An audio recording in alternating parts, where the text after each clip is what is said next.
I never thought I'd be the guy standing in a motel parking lot, gripping my phone like it was the only thing keeping me from losing my mind. But there I was, staring at room 214, where my wife was inside, with another man. My pulse pounded in my ears. I could barely breathe. The message I had seen last night replayed over and over in my head. Can't stop thinking about earlier. Same time tomorrow. And now here she was, with him. I had followed her here, watched as she laughed at something he said before disappearing into that room. My fists clenched, my nails digging into my palms. I could have stormed in, kicked the door down, and ended it all right there. But no, I wanted more than just a confrontation. I wanted revenge. So instead of walking away, I pulled out my phone and called the one person who had just as much reason to hate them as I did. Alex's wife picked up on the second ring. We need to talk. Now. Her voice was groggy, like she had just woken up, but when I said his name, Alex, she was wide awake. What about him? She asked, her tone sharp now. He's in a motel with my wife, I said, voice steady despite the fire burning in my chest. Room 214. If you want proof, get down here now. A pause, then a slow inhale. Send me the address. I texted her the location and leaned against my car, trying to keep myself from pacing. My blood was boiling, my fists still clenched at my sides. I wanted to kick down that door, drag them both out into the cold, and expose them for the liars they were. But I knew better. Exploding in rage wouldn't give me what I wanted. I needed to be smart. I needed to destroy them. 15 minutes later, a sleek black SUV screeched into the parking lot. A woman stepped out, slamming the door behind her. She was tall, dark-haired, and absolutely furious. I had only met her once at a work event, but even then, I had noticed something about her. Power. This was a woman who did not get played. Nathan? She asked, storming up to me. Jessica. She nodded, brushing a strand of hair out of her face. Her eyes locked onto the motel room door. They're really in there? Walked in 15 minutes ago, I confirmed. Jessica took a slow breath, her jaw tightening. I should have known. He's been distant. Sneaking off for business meetings. Thought I was being paranoid. She let out a bitter laugh. Guess I wasn't. We stood there for a moment, staring at that door, both of us drowning in betrayal. The anger, the humiliation, the disgust, it was all boiling to the surface. So, she finally said, tilting her head toward me. What's the plan? I looked at her, really looked at her, and something clicked. This wasn't just about catching them. It wasn't just about screaming at them or throwing their clothes out onto the street. This was about humiliation. Public. Brutal. Unforgettable. We don't just expose them, I said. We make sure they can't run from it. Jessica's lips curled into a smirk. I like the way you think, Nathan. She reached into her bag, pulled out her phone, and started typing. I have connections. People who can be here in 10 minutes with cameras. My eyebrows lifted. Cameras? She looked up, her eyes gleaming. Oh, you didn't think we were just going to yell at them, did you? No, we're putting on a show. And that's when I knew. I had teamed up with the perfect woman for revenge. Jessica was all business. Her fingers flew over her phone screen, sending messages like a commander calling in reinforcements. I had planned on confronting Madison and Alex, maybe recording it for proof. But Jessica? She was thinking bigger. She wanted an audience. I've got a few reporters I know, she said, barely glancing at me, and a friend who runs a local gossip page. People love a scandal, especially one this juicy. I stared at her, half impressed, half stunned. You're serious? She met my eyes. Dead serious. You think they cared about keeping this a secret? Please. They didn't even try. If they're going to disrespect us this publicly, they deserve to be ruined just as publicly. She wasn't wrong. As she made her calls, I focused on the door of room 214. It felt surreal, standing here, waiting to expose the woman I had built a life with. The woman who had once sworn she loved me. Now, she was in that room, tangled up with someone I used to call a friend. The thought made my stomach turn. Jessica tapped my shoulder, bringing me back. All right, I've got a camera guy on the way. I also texted a few of our mutual friends. People who know them. People who will love to spread the word. I exhaled sharply. This is insane. No, Nathan. What's insane is them thinking they could do this and get away with it. I clenched my fists. She was right. No more hesitation. It was time. 10 minutes later, the parking lot was no longer empty. Two guys with professional cameras stood near the entrance, adjusting their lenses. A woman I didn't recognize held up her phone, already live streaming, whispering dramatic commentary into the mic. Two of Jessica's friends leaned against their cars, arms crossed, waiting for the show to start. And just when I thought it couldn't get any crazier, Jessica's friend, the one who ran the gossip page, pulled up in a sleek white sedan. She stepped out, grinning like it was Christmas morning. "Oh, this is gonna be messy," she said, practically bouncing with excitement. "I love it." I swallowed hard, staring at the crowd. "This is actually happening." Jessica patted my shoulder. "Damn right it is." Then, before I could talk myself out of it, I took a deep breath, walked up to the door of room 214, and banged my fist against it. Silence. Then, muffled movement inside. A shuffle. A low voice. I imagined them freezing, glancing at each other in panic. Good. Let them feel it. I knocked again, harder. Boom. Boom. Boom. Jessica leaned close. "Go ahead. Say something." I didn't hesitate. My voice came out loud, clear, and ice-cold. "Madison, open the door. Right. Now." Inside, another shuffle. A curse. A rushed whisper. Then Madison's voice, too high-pitched, too fake casual. Nathan? What are you doing here?" I smirked. "Oh, just figured I'd drop by. Thought you were at the gym, babe." Silence. Jessica folded her arms. "Oh, don't be shy now, Madison. Come out and say hi." More whispers. A hushed, urgent "get dressed" from Alex. I bit back a laugh. Panic was setting in. I stepped back and nodded at Jessica. She grinned, then turned to the crowd. "Ladies and gentlemen, welcome to tonight's main event," she announced, her voice carrying across the parking lot. Cheating wife and lying husband, caught in 4K. Laughter rippled through the small audience. One of the camera guys zoomed in on the door. The woman with the live stream gasped dramatically. And then, the door cracked open. Madison stood there, wrapped in a cheap motel towel, her wet hair clinging to her face. Her eyes darted around, widening as she took in the people, the cameras, the flashing phone screens. Her lips parted in horror. What the hell is this?" she sputtered. Behind her, Alex appeared, yanking on his shirt, his face pale as a ghost. His eyes locked onto Jessica's, and he froze. Jessica crossed her arms. "Hey, honey. Having fun." Alex swallowed hard. "Jess, listen." She held up a finger. Don't. Even." Madison's gaze snapped to me, desperate now. "Nathan, please. Let's talk about this." I tilted my head. "Talk? Sure. Let's talk about how you've been meeting my friend here for weeks. Let's talk about how you begged for an open marriage just to cover your tracks. Let's talk about how you lied. Every single day." Her face crumpled. I can explain." Jessica scoffed. "Oh, please. This is better than reality TV." Alex tried to step forward, but Jessica held up her phone, waving it in his face. "Oh, don't even try. You see this? It's live. Thousands of people watching. Your boss? Your family? Oh yeah, they're seeing this too." Alex went white.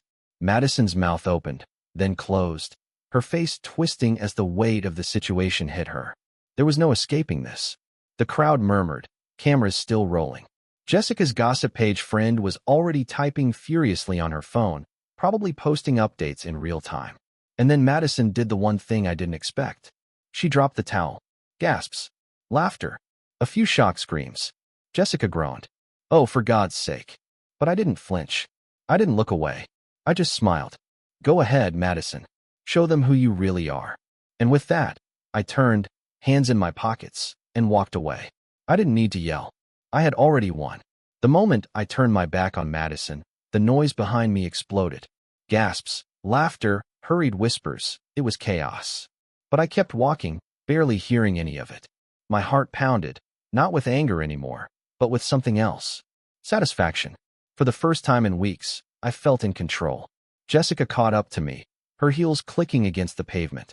"Well," she said, smirking. "That was dramatic." I let out a slow breath, still feeling the adrenaline. She played herself. "That's on her." Jessica chuckled. "Yeah, but damn. She really thought flashing the crowd was going to fix this." She shook her head. "Your wife's got issues." Not my wife anymore. I didn't say it out loud, but the thought settled in my chest like a brick. Whatever love I had for Madison, whatever guilt or hesitation, I felt it burn away in that parking lot. She had chosen this. She had destroyed us. And I had no intention of cleaning up the mess. Behind us, The commotion continued. I could hear Alex arguing with Jessica's friend, who was gleefully recording his every pathetic attempt to save face. Madison was screaming at someone, maybe at the live streamer, maybe just at herself. I didn't care. Jessica checked her phone. Wow, the video is already blowing up. I raised an eyebrow. That fast? She turned the screen to me. The live stream had thousands of viewers. Comments flooded in by the second. Bro really caught her in 4K LMAO. This is better than Netflix. The way she just dropped the towel. I can't. Imagine ruining your life for some motel action. Embarrassing. I exhaled sharply, shaking my head. This is gonna follow them forever. Jessica grinned. Good. By the time I got home, the entire city seemed to know. My phone was a war zone. Texts from friends, calls from coworkers, even a message from my boss. If you need time off after whatever that was, let me know. That's when it truly sank in. This wasn't just some messy breakup. This wasn't just me and Madison. This was public. She had humiliated me for months behind my back, but now the world knew who she really was. I took a deep breath, tossing my keys onto the counter. My house felt different now. Empty. Madison was still at that motel, probably still scrambling to figure out what to do next. I had already texted her, told her not to bother coming home. She wasn't welcome here anymore. It should have felt satisfying. Maybe it did, a little. But beneath the anger, beneath the victory, there was something else. Loss. I wasn't mourning her. I was mourning the life I thought I had. The marriage I believed in. The woman I thought I loved. I sat down on the couch, rubbing my face. The house was silent. Too silent.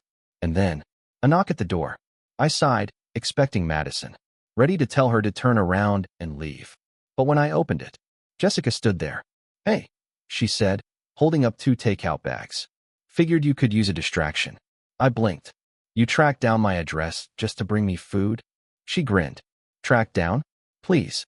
You still had it saved in the group chat from that work event last year. You should be more careful with your privacy, by the way. I smirked, stepping aside to let her in. Jessica was dangerous, but in a way I respected. We sat at the kitchen table, picking at the food. It was nice, not having to sit in silence. So, she said, taking a sip of her drink. What's the plan now? I exhaled. Divorce, obviously. Good choice. I nodded, stabbing at my food. And after that, I don't know. Maybe take some time to figure things out. Jessica studied me for a moment, then leaned back in her chair. Look, I'm not going to pretend to know you that well, but I do know one thing. You're not going to let this break you. I met her gaze. People like them? They don't get happy endings, she said. They ruin things. That's just who they are. But us? We get to move on. We get to build something better. I let out a slow breath. She wasn't wrong. Madison and Alex had destroyed something, but not me. I wasn't broken. I was free. While I was sitting at home, Madison was facing a very different reality. The motel scandal had spread like wildfire. By the time she left, she couldn't go anywhere without people recognizing her. Coworkers whispered behind her back. Friends stopped answering her calls. Even her own family had seen the footage. And Alex? Jessica made sure his career was over. She sent the footage directly to his boss. By morning, he was unemployed. His reputation? Destroyed. His marriage? Over. Madison tried reaching out to me. Pathetic, desperate messages about how she made a mistake, how she still loved me. I didn't respond. She had made her choice. And I had made mine. I was done. The morning after the hotel scandal, Nathan woke up to a phone that wouldn't stop buzzing. Notifications flooded the screen, missed calls from Madison, unread messages from numbers he didn't recognize, social media tags blowing up. He scrolled through them with detached amusement. The world had seen her for who she truly was, and now she was drowning in the consequences. Madison had always been obsessed with image. She curated every detail of her life to seem perfect, the adoring wife, the successful professional, the woman everyone envied. But after last night, that image was shattered. The video had gone viral in ways neither she nor Alex could have ever prepared for. Their colleagues had seen it. Their families had seen it. Even the higher-ups at Alex's company had caught wind of the scandal, and Jessica made sure they had all the proof they needed. By the time the sun had risen, he was jobless. Nathan wasn't surprised when the first knock came at the door. He already knew who it was. He didn't rush to open it, just took his time, making sure every ounce of emotion was buried deep before finally pulling it open. Madison stood there, looking nothing like the composed, self-assured woman he had once loved. Her hair was a mess, her eyes red and swollen, her face blotchy from crying. She wasn't wearing her usual makeup, and for the first time in years, Nathan saw her for what she truly was, pathetic. She opened her mouth, but no words came out at first. Her gaze darted past him, taking in the house she had once shared with him, the life she had thrown away. Then, finally, she spoke, her voice hoarse and trembling. "Nathan, please, we need to talk." He didn't move, didn't invite her in. She hesitated, shifting from foot to foot like a guilty child caught red-handed. He could tell she was waiting for him to say something, to yell, to ask her why, to demand an explanation. But he had no interest in hearing any more of her lies. "I messed up," she whispered. It wasn't supposed to be like this." Nathan let out a slow, steady breath. He leaned against the doorframe, arms crossed, watching her squirm. She had always been a master manipulator, twisting situations to her advantage, making herself the victim. But this time, there was no spinning this. "You messed up." His voice was calm, almost amused. "That's all you have to say?" Her hands clenched into fists at her sides. "You don't understand. It wasn't just about Alex. I was confused, I thought." "You thought what?" He cut in, his voice sharp now. "That I was too stupid to figure it out? That I'd just keep playing the loyal husband while you snuck around behind my back?" She flinched at the venom in his tone, her lower lip trembling. "I didn't mean to hurt you." Nathan laughed, a hollow, bitter sound. "You didn't mean to hurt me?" He shook his head, running a hand through his hair. "You begged for an open marriage, Madison. You sat there, looked me in the eye, and told me you wanted to fix things, while you were already sleeping with him." Tears welled up in her eyes, but he felt nothing. No sympathy, no pity, just exhaustion. "I love you, Nathan," she whispered. "I do. I was just—" "No, you don't." His voice was final, absolute. "You love control. You love attention. But me? You haven't loved me in a long time." Silence stretched between them.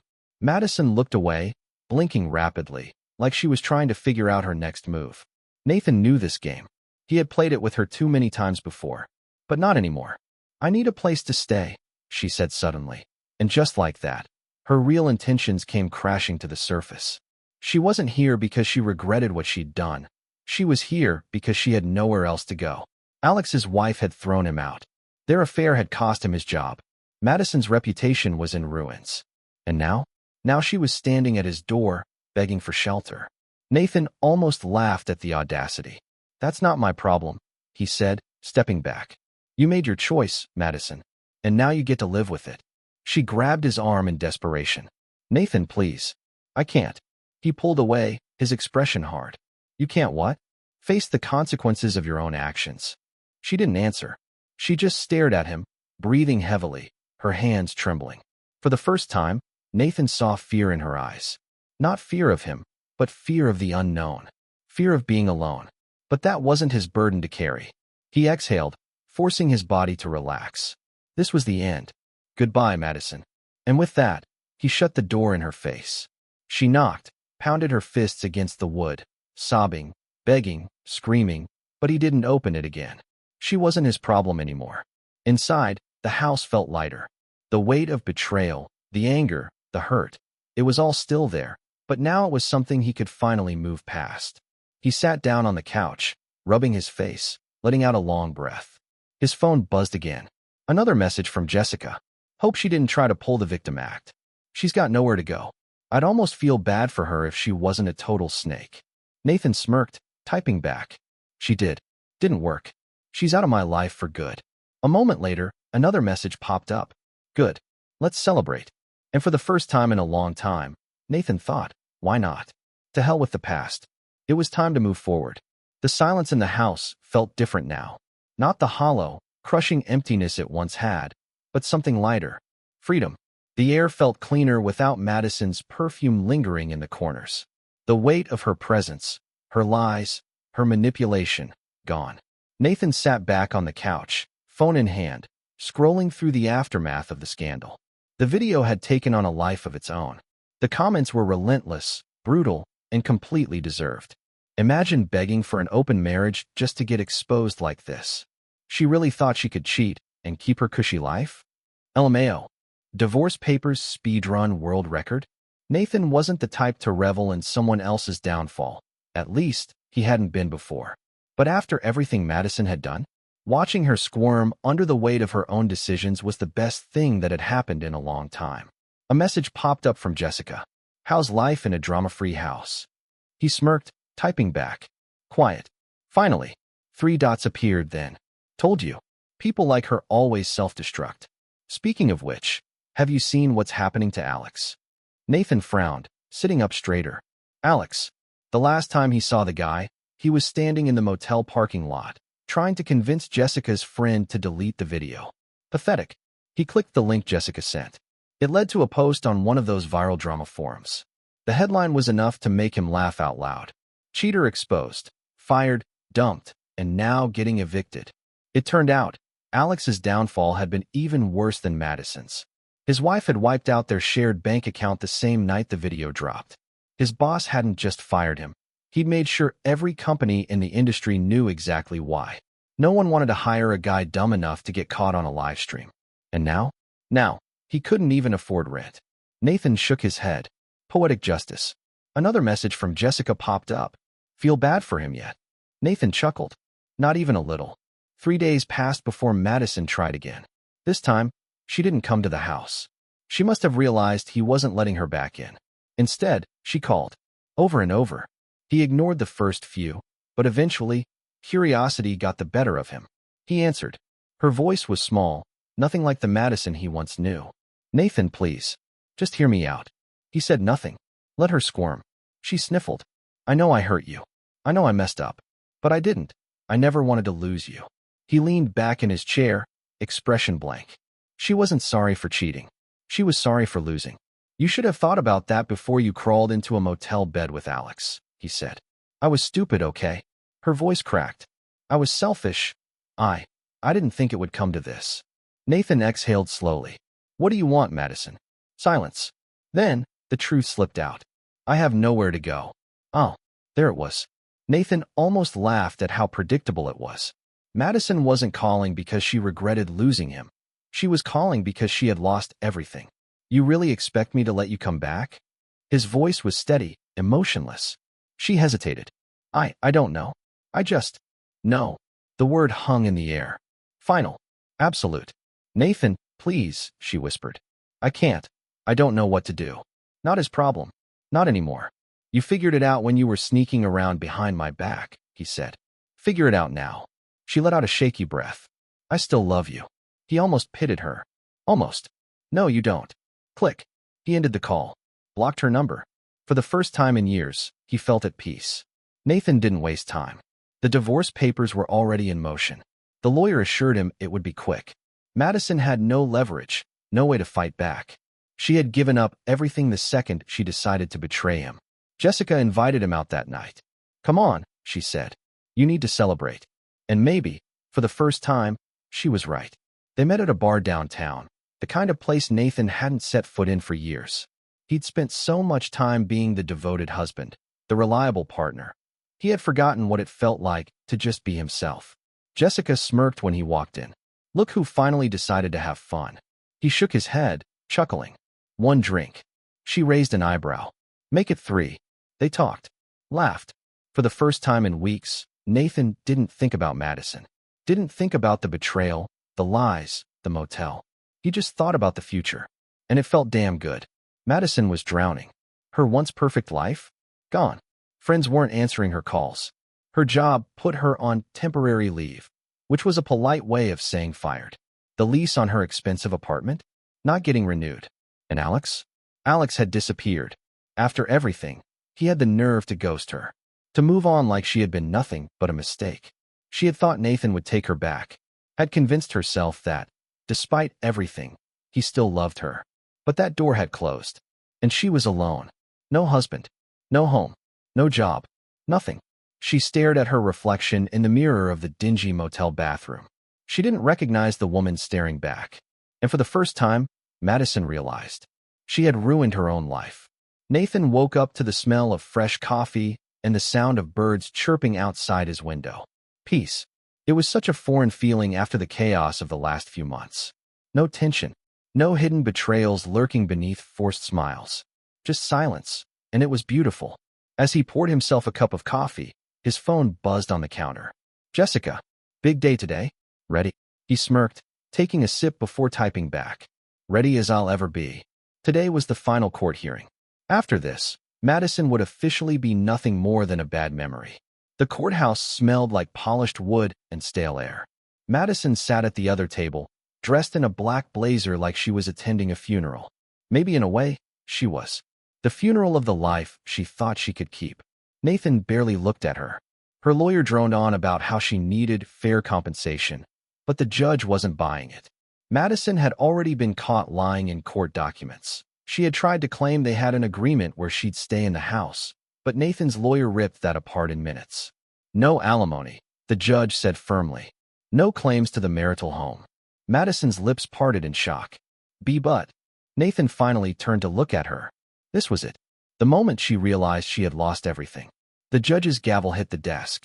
This court is adjourned. It was over. Nathan stood, adjusting his jacket. Freedom had never felt this good. Madison grabbed his arm as he walked past. Her fingers trembled. Nathan, please. He pulled away. She was nothing to him now.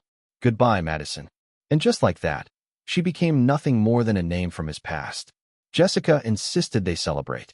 I know you, Nathan, she said, dragging him toward a rooftop bar. You'd go home and just sit in the quiet. Not tonight. Tonight, we drink. The city skyline stretched before them, lights flickering against the dark sky. Nathan leaned against the railing, exhaling slowly. This was the first night of his new life. Jessica handed him a glass. To fresh starts. He clinked it against hers. To never making the same mistake again. She smirked. That too. For the first time in a long time, Nathan wasn't looking back. He was moving forward. Madison stared at the eviction notice in her hands. 30 days. That's all she had left before she'd be kicked out of the apartment she could no longer afford.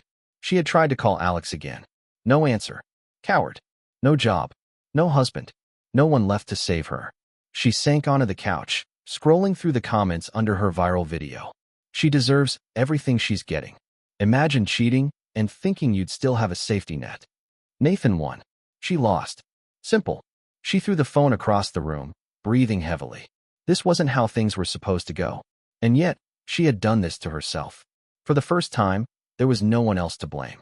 Nathan stepped out onto his balcony, inhaling the crisp night air. The city stretched before him, alive with lights and movement. But for the first time in what felt like an eternity, he wasn't weighed down by the past. The divorce was final. Madison was gone.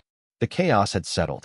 He swirled the whiskey in his glass, watching the ice clink against the sides. It was strange how quickly everything had changed. Months ago, he had been a devoted husband, blind to the lies unraveling beneath his own roof. Now he was free, truly free. His phone buzzed on the table. Another notification. The scandal surrounding Madison and Alex hadn't died down. If anything, it had only gotten worse. Someone had posted an update about Madison's downward spiral. Evicted. Unemployed. A pariah among the people who once fawned over her. The comments were brutal. Nathan should have felt pity. Once, he might have. But not anymore. She had done this to herself. He took a sip of his drink, letting the warmth spread through him. There was nothing left to feel. No anger. No sadness. Just the quiet satisfaction of knowing she could no longer hurt him. The past week had been different. Lighter. Jessica had convinced him to go out more, to stop lingering in the wreckage of what had happened. He had resisted at first, but eventually, he let himself enjoy it. It had been so long since he lived for himself instead of someone else. He glanced down at his phone again. A message from Jessica. You up? Nathan smirked, shaking his head before replying. Yeah, thinking about the future. Good. You deserve better than looking back. She was right. Madison was nothing more than a chapter he had closed. The pain, the betrayal, it had all led to this moment. He wasn't just moving on. He was thriving. Somewhere, Madison was probably sitting in a rundown apartment, scrolling through old photos, wishing she had made different choices. But the thing about consequences was that they didn't care about regrets. Nathan finished his drink, setting the glass down with a satisfied sigh. Tomorrow, he would wake up in his own home, with no lies, no deceit, no betrayals waiting to shatter his world. Tomorrow, his new life would begin. this time on his own terms.